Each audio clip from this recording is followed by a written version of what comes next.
Comrades, a very interesting development has taken place in the relations between Iran and the United States of America. Now, just recently, a temporary deal was reached between the two countries regarding the nuclear issue. There has been an agreement that's set to last about 6 months. What this does is it lifts some of the sanctions against Iran, it provides them with some aid. And in exchange, Iran promises to allow nuclear inspectors to come in and not to develop nuclear weapons. Now, this is a situation that's been going on for at least 7 years now, where there was the whole big issue about the possible development of nuclear weapons. A lot of it from when Ahmadinejad was in power, and there was a lot of imperialist posturing. Now, here's some of the deal, some of the issues that have been brought up in the actual agreement. Iran will not build more centrifuges, which is used to enrich uranium. Iran can build new reactors, but has to prove its refinement of uranium does not go past a certain degree of enrichment. Iran must agree to inspections. The U.S. will unfreeze $6.8 billion worth of assets. The U.S. will lift some of the sanctions. The U.S. will give a small amount of cash to Iran. This is a temporary 6-month deal until a longer agreement can be reached.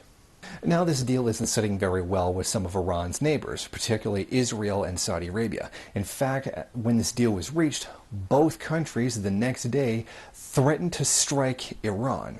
The appropriate response to a nuclear deal actually being signed, which would promote at least some level of peace, is to threaten violence against the state, the Islamic Republic of Iran. What everybody seems to be not really paying attention to here is the fact that the U.S. and Israel have been the main sources of the opposition to Iran having nuclear power or developing any kind of nuclear technology whatsoever. But now that a deal has been reached, Israel seems completely, entirely opposed to it, which shows that even though there's been a promise made not to develop nuclear weapons, that there's going to be inspections to prevent it from happening, Israel is still not happy, which means that apparently, as they appeared to be on the side of the U.S. in the matter, they're not on their side anymore. Israel has gone completely rogue. Now, the reason for this is, well, contradictions among imperialist countries. The U.S. has particular interests in Iran, as well as Israel. And Israel's is to, well, basically destroy everything that's Arab. In addition to that, there's also the fact that Israel wants complete and total supremacy over the entire Middle East and to eliminate everyone that, frankly, they feel is less than them. An interesting question to ask here is, why did Iran agree to this? It would seem to me, at least, that the Iranian government has completely sold out its people.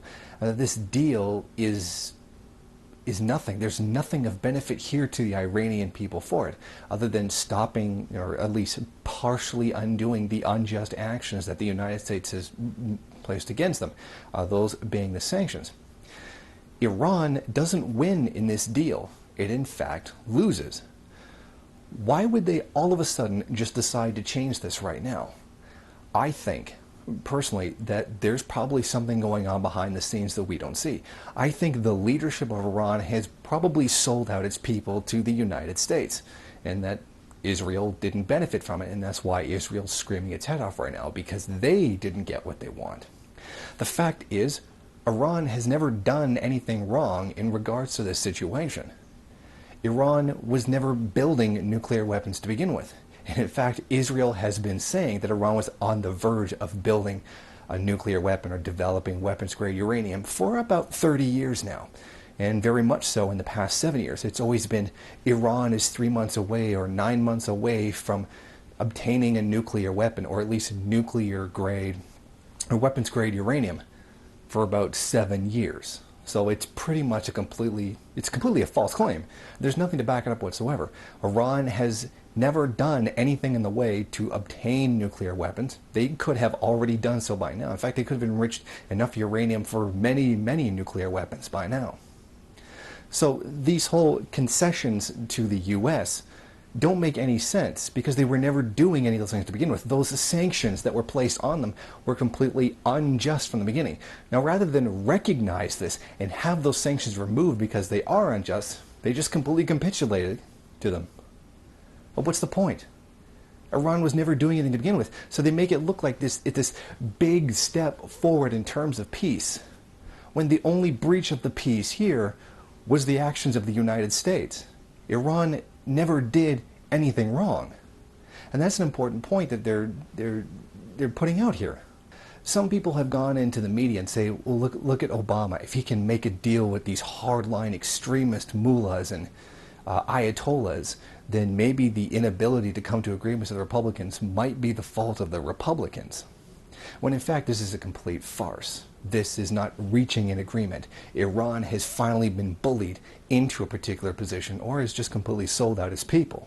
In fact, I'm thinking that the long-term agreement that may be signed 6 months in the future, when this short-term agreement is set to expire, will completely sell out the country in general. Like, I don't think that this is something good for the Iranian people. I think this is imperialist manipulation behind the scenes.